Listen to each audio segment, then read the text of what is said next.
Para falar sobre determinantes e escalonamento, a gente tem que ter em mente que determinante é uma ferramenta para a gente entender se solução de sistema associado à matriz quadrada tem solução única ou não. Então, fazer uma conta para a gente determinar isso daí. Não tem muita... Já que a gente sabe resolver sistema por escalonamento, é natural que a gente queira, talvez, calcular o determinante por escalonamento. Mas nada é muito mais do que um algoritmo. Tá? Então, a gente passa para o texto lá, né? O texto, ele exige que a gente vá primeiro para lembrar como que é o cálculo de um determinante por cofatores. Eu fiz isso lá quando a gente discutiu o produto vetorial, né? Então, eu vou só dar um exemplo aqui. Ó. Se a matriz é essa, 4 por 4, determinante de A, ele vai ser escolhido, vai ser feito assim. Eu vou escolher uma linha ou uma coluna. Eu vou escolher esta coluna aqui, porque ela tem um zero. Podia escolher essa linha aqui, porque ela tem um zero, porque o zero vai ser um fator, então o cofator, né, que é o elemento que vai multiplicar ele,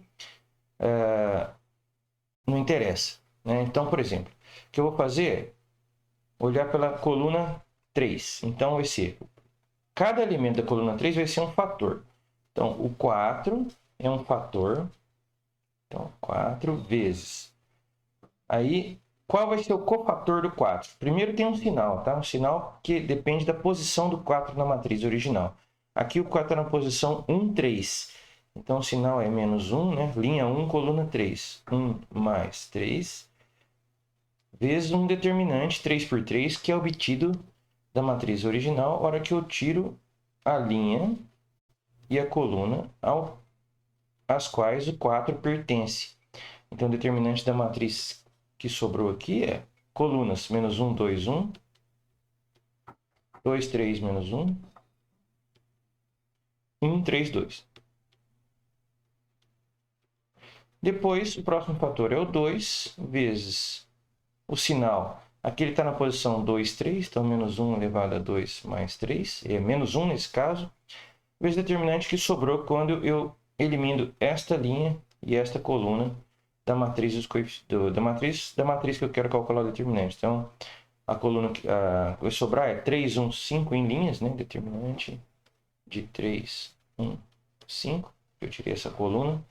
Sobrou 2, 3, 3. E 1 menos 1, 2. Mas, vamos lá. Agora o próximo fator é 2 de novo. O sinal do cofator, né? O sinal velho do cofator. É menos 1 elevado, ele está na posição 3, 3. Então, um sinal par, sinal positivo, né? Vezes o determinante da matriz que sobrou quando eu tiro da matriz original a terceira linha e a terceira coluna. 3, 1, 5, menos 1, 2, 1.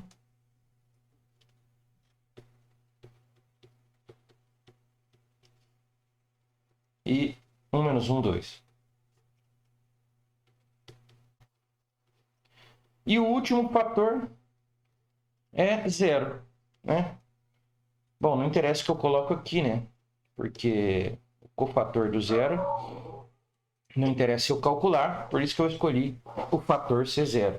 Mas é menos 1 elevado a menos 1 elevado a um sinal lá ele está na posição 4, 3, né? Então 4 mais 3 vezes um determinante da matriz 3 por 3 que sobrou quando eu tiro a linha coluna do qual o zero pertence. Ou seja, eu transformei um determinante, supondo que isso aqui não fosse zero, eu tinha transformado um determinante 4 por 4 em 4 determinantes 3 por 3. Cada um deles, se eu fizer a mesma situação, desenvolver por cofatores, eu vou transformar em 3 determinantes 2 por 2, então 4 vezes 3 vezes 2 determinantes, 4 vezes 3 determinantes 2 por 2. Cada determinante 2 por 2 é 2 determinantes 1 por 1. Vai ficar 4 vezes 3 vezes 2 vezes 1 determinantes que eu tenho que calcular. 4 fatorial determinantes.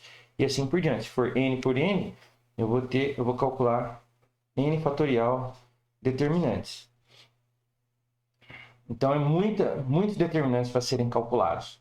Né? Então, é muita coisa. Né? Então, não computacionalmente, isso não é legal.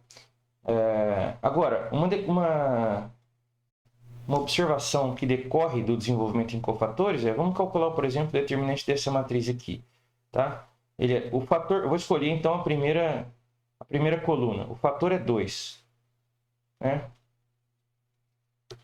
Se o fator é 2, o cofator o sinal é par, porque o 2 está na posição 1, 1, e você vai calcular depois o determinante desta matriz. Agora, olhando para o determinante dessa matriz também desenvolvendo em cofatores, você vai ver que o menos 10 é o fator, está na posição 1, 1 da matriz 2 por 2, e o determinante que você tinha que calcular é esse aqui. Então, é menos 2, é 2 vezes menos 10 vezes 5. O produto dos elementos da diagonal principal.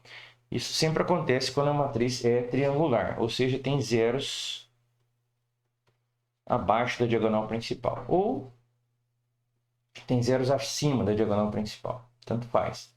Você pode escolher uma coluna só de zeros, só tem um fator não nulo. E aí a gente pode olhar o que acontece com o determinante quando a gente faz as operações elementares sobre linhas e ver que ele nunca muda o fato do determinante ser zero ou não, ele muda só o valor. Pode mudar o valor. Então a gente pode escalonar a matriz, uma tentativa de calcular o determinante, até que ela fique na forma escalonada, até que ela fique triangular. Né? Ficou triangular, para o algoritmo e faz o produto dos números da diagonal principal. E aí é muito fácil ver qual que é a alteração determinada por cada uma dessas operações no determinante. Se você troca duas linhas de sinal, o determinante também troca de sinal. Se você multiplica uma linha por um escalar, o determinante também sai multiplicado pelo mesmo escalar. Né? Determinante da matriz B obtida de A. Quando eu multiplico uma das linhas de A por um escalar Azinho pequeno, então o determinante de B é determinante de A vezes o escalar. E a gente pode ver que o determinante não muda com a operação 3. Para ver isso, você escreve uma matriz A como uma matriz de linhas, né? L1, L2, LI, LJ na posição J, LI na posição I. Aqui a gente está considerando J menor que I no exemplo, simbolicamente, né? Até a linha última aqui, que é a enésima linha. E você troca a matriz A, então, né? Faz a troca lá, aquela operação 3. Troca a linha I da matriz A por ela mesma, mais um múltiplo de LJ. Calcula o determinante. Você vai ver que o determinante respeita essa soma aqui desta linha. A gente já tinha visto isso lá no produto vetorial. Então, aqui ficou o determinante da matriz, cujas linhas são 1, 2, J, I e até N, mais determinante da matriz, cujas linhas são 1, 2, J, A, L, J e N. E acontece, essa aqui é a matriz A, né? E essa aqui, o determinante é zero, porque essas duas linhas são múltiplos. Então, o determinante de B é igual ao determinante de A. Então, a operação 3 não muda determinante. E aí a ideia é você calcular. Bom, se você chegar numa linha nula, o produto dos elementos da diagonal principal vai ser zero, então o determinante era zero desde sempre, né? Não muda o fato. Nenhuma dessas operações muda o fato do determinante ser zero ou não. Ou trocar de sinal, ou multiplicar por um escalar não nulo, ou não mudar o determinante. E aí, ó, o exemplo. Né? Então, o exemplo de A, a gente passa para B, trocando de duas linhas de posição. Então, o determinante de B é menos o determinante de A. De B, a gente passa para C, com duas operações do tipo 3. Então, não muda o determinante. O determinante de C continua sendo menos o determinante de A, né?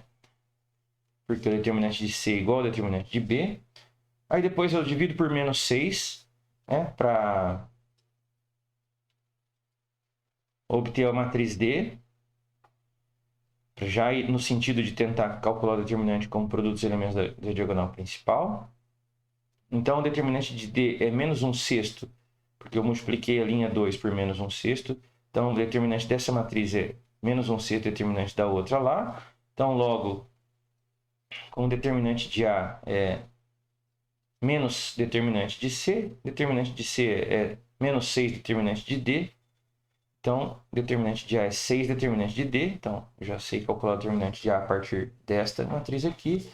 E mais um passo, Eu passo do tipo 3, não mudo o determinante, eu consigo zerar o elemento que estava aqui, então agora eu consigo calcular o determinante da matriz E, e o determinante de A vai ser 6 determinante de E, então 25 sextos dá 25 sextos, o determinante de A é 6 vezes 25 sextos, portanto é 25. Né? E aí eu dou um exemplo, um exercício aqui, mas é um algoritmo, tá? Assim, na verdade era mais para você, sei lá, para não ficar vazio. Porque basta digitar esses números aí num programa como Matrix Calc, ele calcula o determinante. E com certeza o algoritmo que ele usa lá é escalonamento.